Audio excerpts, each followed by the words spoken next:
જય શ્રી કૃષ્ણ.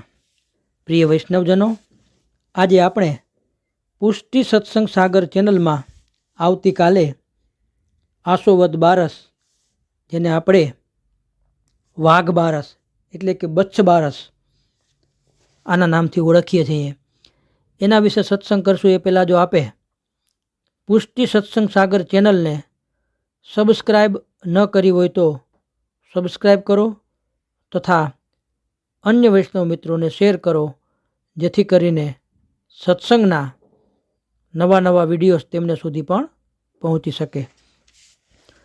ભારતીય સંસ્કૃતિના મૂળમાં અધ્યાત્મ રહેલું છે અને અધ્યાત્મના મૂળમાં વહેંચીને ખાવાની, આપવાની, ત્યાગની તથા બલિદાનની ભાવના રહેલી છે.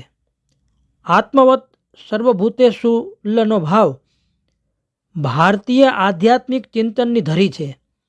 જેનામાં આવો ભાવ હોય તેને બધા પ્રાણીઓમાં એક જ પ્રભુની હાજરી દેખાય છે. પછી એના મનમાં તથા દૃષ્ટિકોણમાં સ્વાર્થ, સંકીર્ણતા, શુદ્રતા, લોભ, મારું તારુંની ભાવના એ કંઈ રહેતા નથી.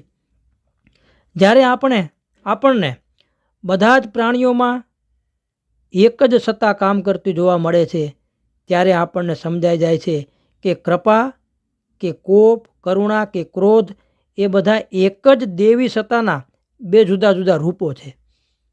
એ જાણ્યા પછી માણસના મનમાંથી સ્વાર્થ તથા સંકુચિતતા દૂર થઈ જાય છે. પછી એનામાં આપવાની ભાવના, કરુણા, દયા, ત્યાગ, બલિદાનની ભાવના પેદા થાય છે. એને જ બીજા શબ્દોમાં અધ્યાત્મ કહી શકાય. દુર્ભાગ્યવશ આજે અધ્યાત્મનો અર્થ ભગવાન પાસે પોતાની મનોકામનાઓને પૂરી કરાવવી એવો માનવામાં આવે છે. કોઈ ચમત્કાર થઈ જાય અથવા કોઈ ચાલાકીથી જાદુગીરી કરે તો લોકો એને આધ્યાત્મિક શક્તિ માની બેસે છે. અધ્યાત્મતા તો મેળવવાનું ઓછું અને આપવાનું વધારે હોય છે. તો ઈશ્વર પાસે આવી ચાલાકી બ્રહ્માજીએ કરી હતી. બ્રહ્માજી પ્રભુનું સ્વરૂપ ભૂલી ગયા અને એવી ચાલાકી કરી બેસાય, એનો પ્રસંગ છે. તો એ આસો વદ બારસ બચ્છ બારસ કહેવાય.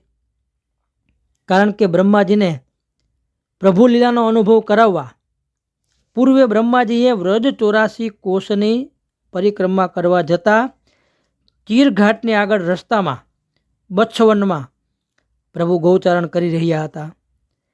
તે વખતે બ્રહ્માજી વાછરડાને હરી લીધા. બ્રહ્માજીએ તે સ્થળ પણ અત્યારે મોજૂદ છે ત્યાં વ્રજમાં આપણે. અને ત્યારબાદ બ્રહ્માજી ફરીથી એ સ્થળે તપાસ કરવા આવ્યા તો જોયું તો તેમણે નવા ગોપ, ગાયો અને વાછડા પ્રભુને પૂર્વવત વનવિહાર કરતા જોયા. અને એની એ જ લીલા ચાલુ રહેલી જોતા બધાને પ્રભુ કૃષ્ણ સ્વરૂપે જોયા. તેથી બ્રહ્માજીનો મોહ દૂર થયો. જે ગોપ અને વાછડાનું હરણ કર્યું હતું બ્રહ્માજીએ, પાછા એ સ્થળે આવ્યા તો એને આવું દેખાણું બ્રહ્માજીને. બ્રહ્માજીએ દંડવત કરી, સ્તુતિ કરી. કારણ કે બ્રહ્માજી વાછડાને ગોપ લઈ ગયા બાદ પ્રભુએ તેવા બીજા નવા સ્વરૂપો ધારણ કરી દીધા અને એ સ્વરૂપ પ્રભુએ પોતે જ ધારણ કર્યા. નવા ગોપ અને વાછડા પ્રભુ પોતે જ બની ગયા. એટલે વ્રજમાં કોઈને બ્રહ્માજી વાછડા હરી ગયાની ખબર પણ પડી નહીં.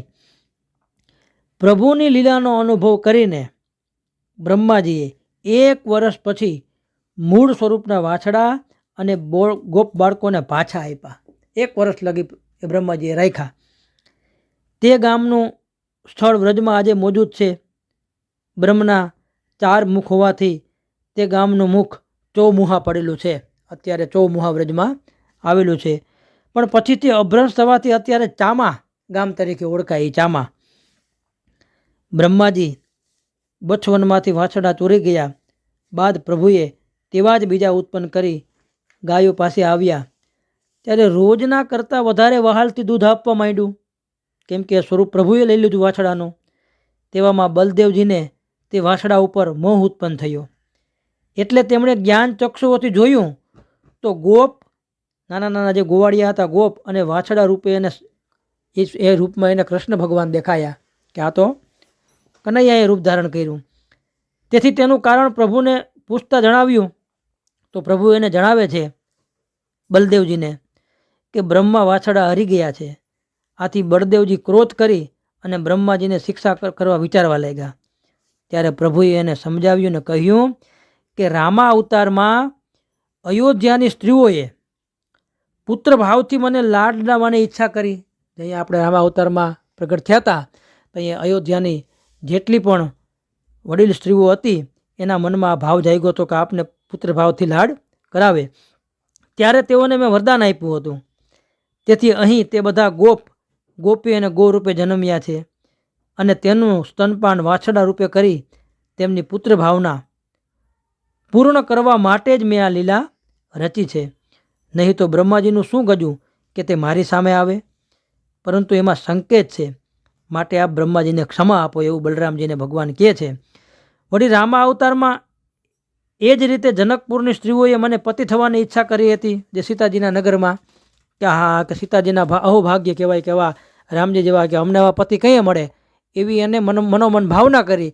તો ભગવાને તેમણે પણ કીધું કે કૃષ્ણ અવતારમાં આ તમારો મનોરથ પણ પૂર્ણ થશે. અને કૃષ્ણ અવતારમાં વ્રજમાં ગોપી રૂપ ધારણ કરી જન્મ લીધો હોય બધી સ્ત્રીઓએ, તે બધા સાથે ચંદ્રો સરોવર સ્થળે રાસ કરી તેમનો મનોરથ પૂર્ણ કરીશ એવું વચન તેને આપ્યું હતું, જેને વ્રજમાં પારાસોલી એ સ્થળ કહેવાય છે. તો આ રીતે આવતીકાલે આસો વદ બારસ બચ્છ બારસ જેને આપણે વાઘ બારસ તરીકે ઓળખીએ છીએ. તો આ ઉત્સવની આપ બધાને ખૂબ ખૂબ બધાઈ. શ્રી વલ્લભાધીશ કી જય.